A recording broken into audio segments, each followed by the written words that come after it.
आयुष्यात पहिल्यांदाच मी विमानाने प्रवास करणार होतो। तर नमस्कार मित्रांनो, विमानाने प्रवास करणार होतो म्हणून माझा आनंद गगनात मावत नव्हता। तिकीट्स घेणे, बॅग चेक इन वगैरे करणे या गोष्टींमुळे जरा तारामळच उडाली।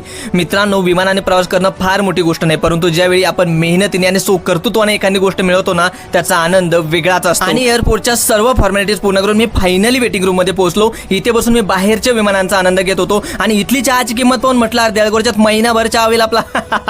फायनली फ्लाईट मध्ये बसायला निघलो। इथल्या इंग्लिश कर्मचाऱ्यांचा मराठी नमस्कार ऐकून लय भारी वाटलं आणि शेजारच्या सीटवर हा मराठी कार्यकर्ता म्हटलं एकच नंबर। लहानपणापासून इच्छा होती की विमान आतून दिसतंय तरी कसं तर ते दिसतंय असं, आणि आता माझी प्रतीक्षा पणाला लागली होती की विमान उडाल्यानंतर तो बाहेरचा नजारा कसा दिसत असेल। आणि फायनली आज ती इच्छा पूर्ण झाली आणि विमान उडाल्यानंतर तो नजारा काहीसा असा दिसत होता आणि वरती गेल्यावर तर असा, आणि टॉपला विमान गेल्यानंतर ढग खाली आणि विमान वरती असतं। विमानात बसून तर माझं मन भरलं होतं आणि विमानातलं हे जेवण करून आता पोट पण भरलं। तर असा होता माझा विमानाचा प्रवास।